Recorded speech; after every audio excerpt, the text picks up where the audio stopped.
The rain fell in sheets, drumming against the cracked windshield of Daniel's old Toyota. He sat motionless in the driver's seat, staring at the house across the street, their house.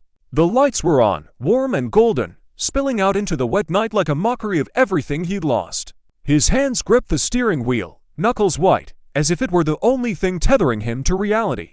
Beside him, on the passenger seat, lay a crumpled photograph, him and Lily, smiling on their wedding day 6 years ago. Her eyes sparkled in that picture, full of promise. Now, those same eyes lied to him every day. It had started with the small things.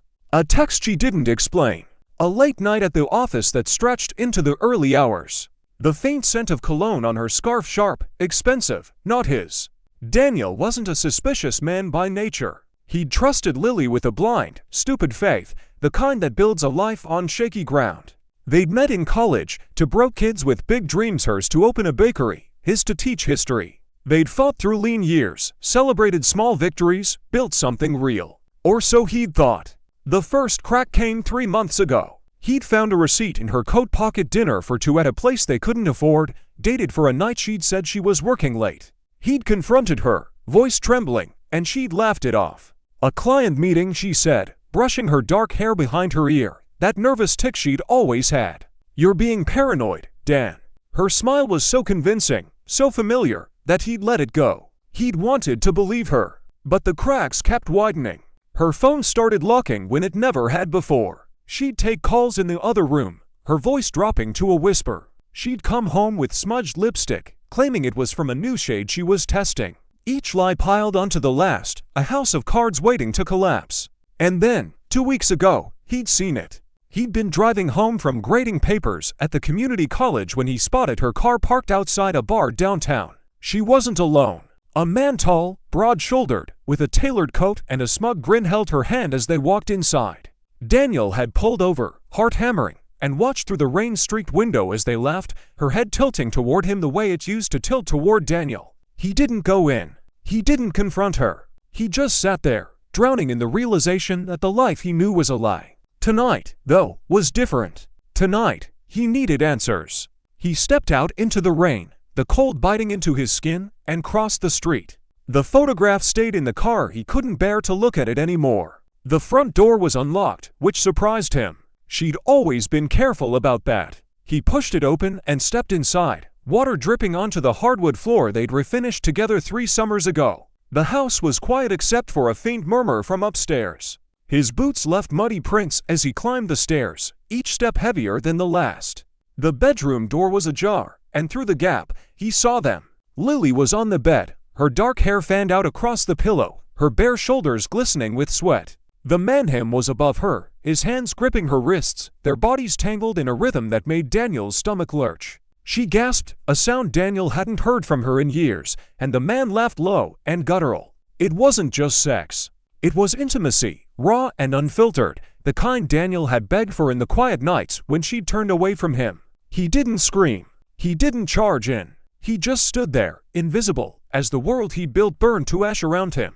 The rain roared outside, but inside, it was silent except for their breathing, their whispers.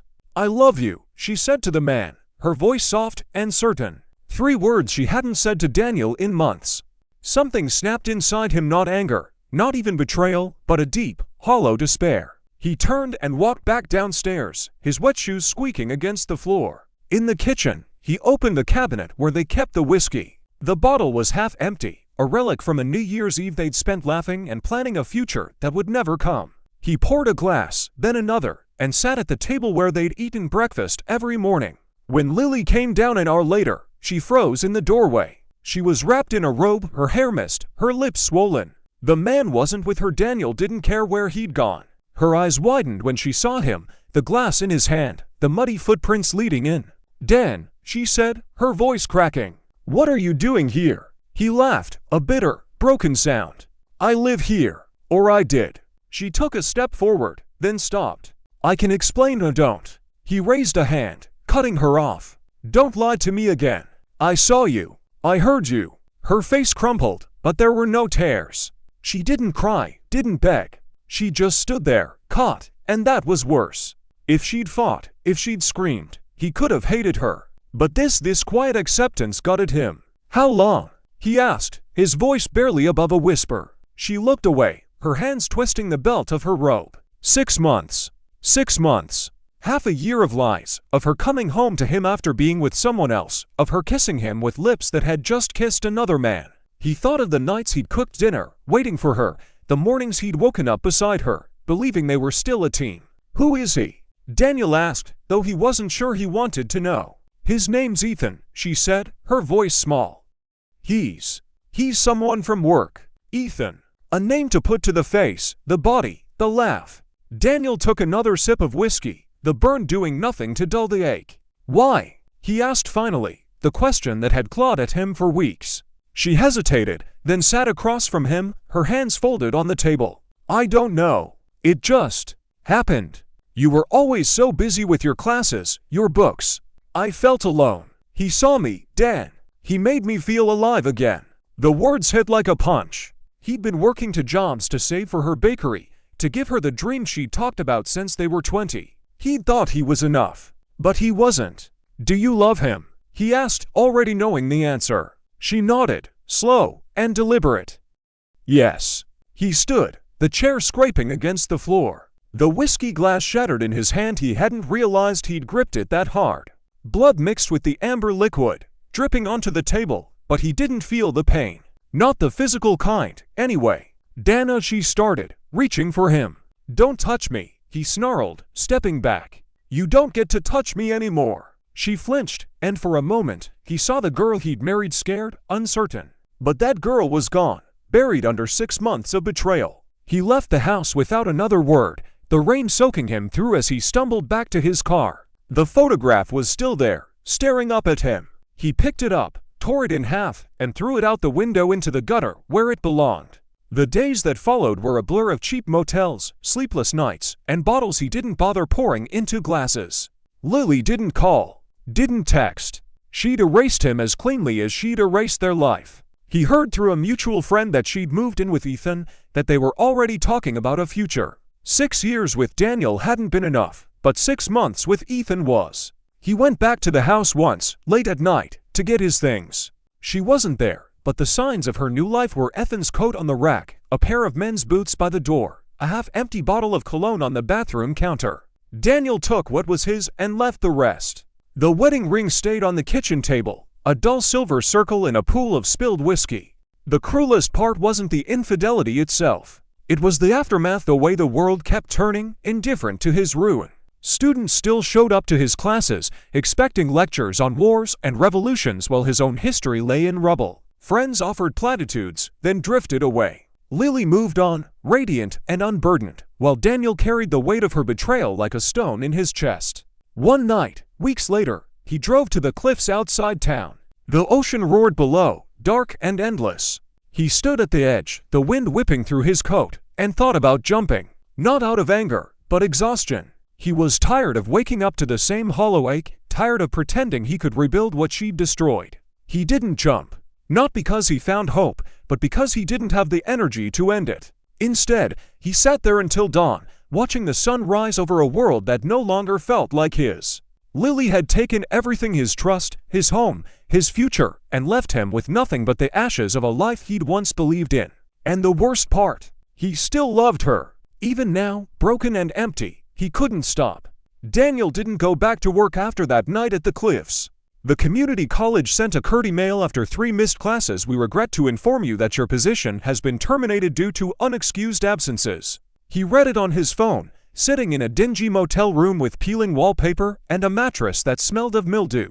The screen's blue light stung his bloodshot eyes, but he didn't reply. He didn't care. The history lectures he'd once loved, stories of empires falling, of men undone by their own hubris, felt like cruel jokes now. He was the punchline. The motel became his purgatory. He paid in cash, a wad of crumpled bills from his last paycheck, and told the clerk not to bother with housekeeping. The room filled with the detritus of his decay, empty whiskey bottles rolling under the bed, fast food wrappers piling up in the corner, cigarette butts stubbed out on the nightstand. He'd never smoked before Lily, but now the burn of tobacco in his lungs was a small, manageable pain, a distraction from the bigger one gnawing at his core. Sleep came in fits, haunted by her. In his dreams, Lily was always laughing, not with him, but at him. Her dark hair cascaded over Ethan's shoulders, her voice whispering "I love you" to someone else while Daniel stood frozen, invisible. He'd wake up gasping, the sheets soaked with sweat, and reach for the bottle. It was a ritual now: drink until the edges blurred, pass out, wake up to the same hollow ache. Rinse, repeat. The photograph was gone, torn and discarded, but her face was etched into every corner of his mind. He couldn't escape it. The way her lips curved when she lied. The freckles across her nose he'd traced with his finger on lazy Sundays. The softness of her voice when she'd said forever at the altar. Now, every memory was a blade, slicing deeper with each recollection. He'd loved her with a quiet, steady devotion, the kind that doesn't demand attention but builds a life. And she'd traded it for a man who wore cologne that cost more than Daniel's monthly rent. He stopped shaving, stopped showering. His reflection in the cracked motel mirror became a stranger: gaunt cheeks, matted hair, eyes sunk into dark hollows. The man who'd once stood in front of a classroom, animated and passionate, was gone. In his place was a ghost, drifting through days that bled into nights. He didn't eat much. Hunger was a distant signal, drowned out by the constant churn of grief and rage. One afternoon, he drove back to the house. Not to confront her, not to beg, but to see it one last time. The rain had stopped, leaving the air heavy and damp. He parked a block away, hidden by a row of overgrown shrubs, and watched. Lily's car was in the driveway, next to a sleek black Audi. He didn't recognize Ethan's, no doubt. The curtains were open, and through the window, he saw her. She was in the kitchen, wearing an apron he'd bought her for their 3rd anniversary, stirring something on the stove. Ethan came up behind her, wrapping his arms around her waist, and she leaned into him, smiling. It was a simple moment, domestic and tender, and it shattered Daniel more than catching them in bed ever had. He didn't cry. He hadn't cried since that night in the kitchen when she'd admitted it all. The tears were gone, replaced by a dry, burning emptiness. He sat there until the sun dipped below the horizon, watching their life unfold without him. When he drove away, the rearview mirror showed nothing but shadows. The motel clerk started knocking after a week of unpaid rent. "You gotta pay up, man, or you're out," the guy said, his voice muffled through the door. Daniel didn't answer. He didn't have the money anymore. His savings were drained, spent on liquor, and nights he couldn't remember. The knocking stopped eventually, replaced by a note slid under the door: "Vacate by noon tomorrow, or we call the cops." He packed what little he had: a duffel bag with clothes he hadn't washed, a toothbrush he hadn't used, the whiskey bottle with an inch of amber left. The Toyota sputtered as he pulled out of the lot, the engine coughing like it, too, was giving up. He didn't know where to go. His parents were dead, his friends had faded away after the awkward condolences ran dry, and the house, their house, was a mausoleum of memories he couldn't face. He ended up at the riverfront, a stretch of muddy water lined with rusted benches and abandoned warehouses. The car became his home, parked under a flickering streetlight that buzzed like a dying insect. He slept in the back seat, the steering wheel digging into his ribs, and woke to frost on the windows. The cold seeped into his bones, but he didn't care. It matched the chill inside him. Days turned into weeks. He scavenged for food: half-eaten sandwiches from diner trash cans, stale donuts from a gas station dumpster. His hands shook now, not just from the cold, but from the liquor he couldn't afford anymore. He'd sold his watch, a gift from Lily for his 30th birthday, to a pawnshop for $20. It bought him a bottle of cheap vodka, the kind that tasted like gasoline and burned going down. He drank it straight, sitting on the riverbank, watching the water churn. The hallucinations started then. At first, it was just her voice, soft, lilting, calling his name from across the river. He'd stumble to his feet, heart racing, only to find nothing but the wind. Then she appeared, standing on the opposite bank, her dark hair whipping in the breeze.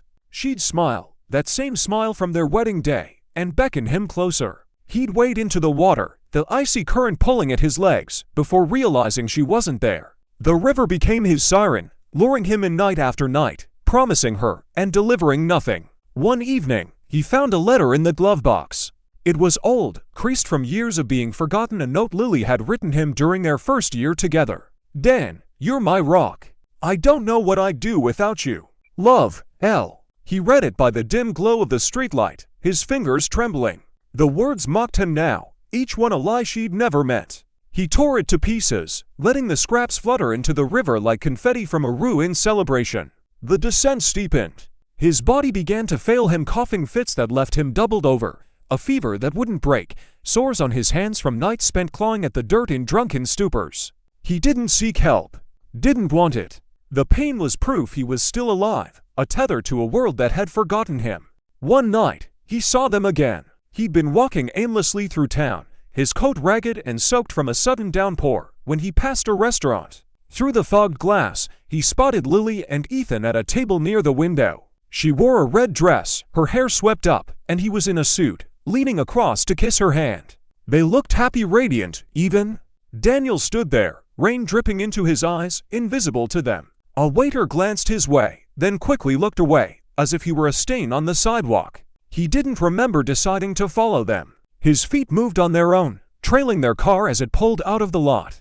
They drove to a new apartment building, all glass and steel, the kind of place Daniel could never have afforded. He watched from across the street as they disappeared inside, arm in arm. The lights flicked on in a third-floor window, and he saw their silhouettes, her head on his shoulder, his hand brushing her hair. It was a life Daniel had dreamed of, stolen, and handed to someone else. He sank to the curb, the rain pooling around him, and let out a sound that wasn't quite a scream or a guttural, animal howl. A passerby crossed the street to avoid him, but he didn't care. The last threads of dignity had unraveled long ago. The end came quietly. He'd been sleeping in the car, the cold so deep it numbed his fingers, when he woke to a tapping on the window. A cop stood there, flashlight blinding. "You can't stay here," the officer said, his tone clipped but not unkind.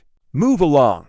Daniel nodded, too tired to argue. He drove out of town, the Toyota rattling, until he reached the cliffs again. The ocean stretched out below, black and endless, whispering his name. He didn't hesitate this time. He stepped out, leaving the car running, and walked to the edge. The wind howled, tugging at his coat, but he felt nothing, no fear, no regret, just a vast, empty relief. He thought of Lily one last time, not the woman who'd betrayed him, but the girl he'd met in college, the one who'd laughed at his bad jokes and held his hand under the stars.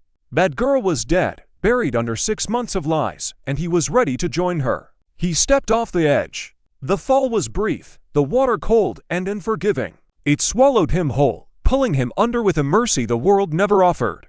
Above, the cliff stood silent, indifferent, as the Toyota's headlights faded into the dawn. The ocean didn't take him that night. It spat him back out, as if even death found him unworthy.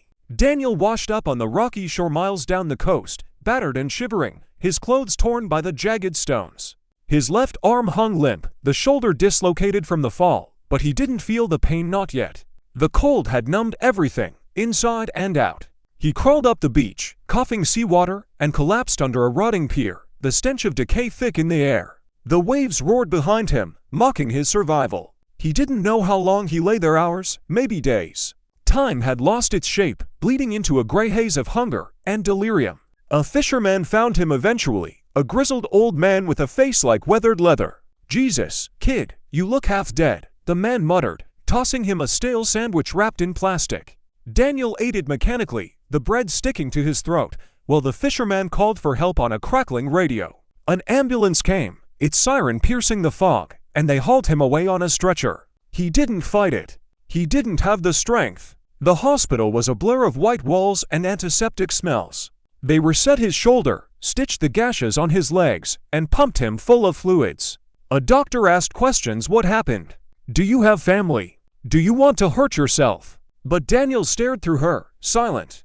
They kept him for 3 days, then discharged him with a bottle of painkillers and a pamphlet about mental health services. He threw the pamphlet in a dumpster outside and swallowed to pills dry, the bitter taste lingering on his tongue.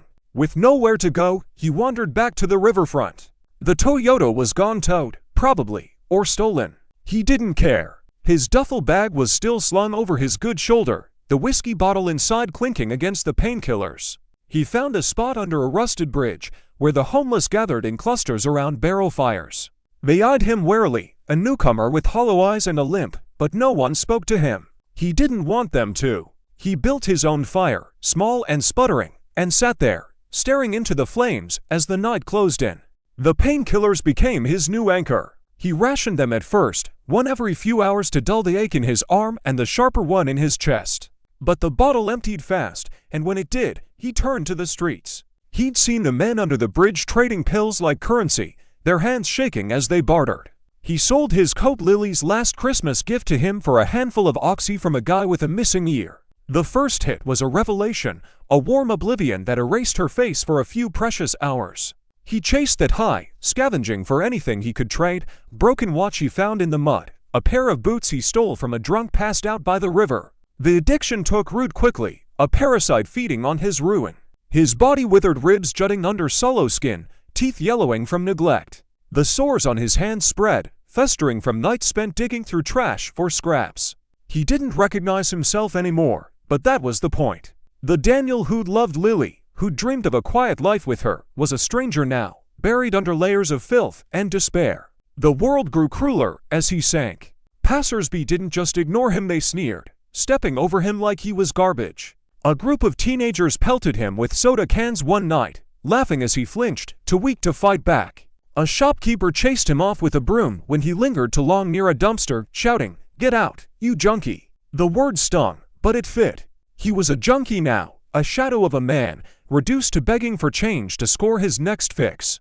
Lily haunted him still, not just in dreams but in the waking world. He'd see her in every dark-haired woman on the street, her laugh echoing in the wind. Once, he stumbled into a bakery, her dream, the one he'd worked 2 jobs to fund, and froze. The smell of fresh bread hit him like a fist, dragging up memories of her kneading dough in their kitchen, flour dusting her cheeks. He'd stood there, swaying, until the owner barked at him to leave. He did, but not before pocketing a stale roll from the counter, a petty theft that felt like vengeance.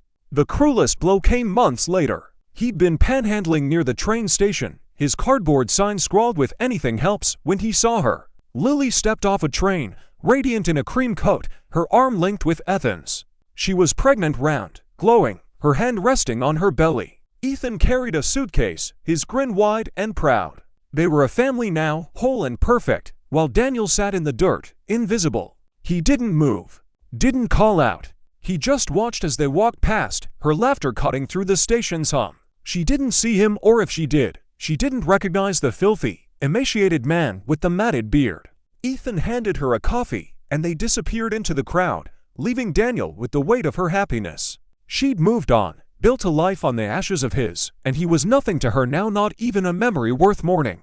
That night, he scored a bag of something strong, or heroin, maybe, he didn't ask. He shot up under the bridge, the needle trembling in his unsteady hands. The high was different, heavier, pulling him down into a darkness that felt final. He saw her again, not as a hallucination, but as a presence, standing over him. "You were never enough," she whispered, her voice cold and clear. He didn't argue. He believed her. The overdose wasn't planned, but it wasn't an accident either. He woke up in an alley, vomiting bile, a stranger shaking him awake. "You're lucky, man," the guy said, but Daniel didn't feel lucky. He felt cheated of death, cheated of peace. The stranger left, and Daniel curled into himself, the cold concrete biting into his skin. Winter came, brutal and unrelenting. The bridge offered no shelter from the wind, and the fires couldn't keep out the frost. His cough worsened, rattling his chest with every breath, blood flecking his lips. He didn't seek a doctor. He knew what it was: pneumonia, maybe worse, and he welcomed it. The painkillers were gone, the dealers dry, and his body was shutting down, piece by piece. One night, as snow fell in thick, silent flakes, he dragged himself back to the cliffs. The journey took hours, his legs buckling under him, but he had to see it again, the place where he tried to end it. The ocean was a black void below, the wind howling like a chorus of ghosts. He knelt at the edge, too weak to stand, and pulled the last thing he owned from his pocket, a single photograph he'd kept hidden, crumpled and faded. It was him and Lily, not from their wedding but from a camping trip years ago. She was roasting a marshmallow, her face lit by the fire, and he was laughing beside her. It was the last time he'd felt whole. He held it to his chest, the snow soaking through his ragged shirt, and closed his eyes. The cold crept in, slow and deliberate, numbing his fingers, his toes, his heart. He didn't fight it. He let it take him, piece by piece, until the world faded to white. They found him days later, frozen to the cliffside, the photograph still clutched in his hand. The police didn't know who he was, no ID, no family to claim him. They buried him in an unmarked grave, another lost soul swallowed by the city. Lily never knew. She was too busy welcoming her daughter into the world, a child with Ethan's eyes and her smile, a life built on the wreckage of the man she'd once promised forever. The ocean kept roaring, indifferent to the end of Daniel's story. The cliff stood silent, the snow covering the last traces of his fall. And somewhere, in the quiet dark, he was finally free, not from love, not from pain, but from the cruel, relentless weight of living without her.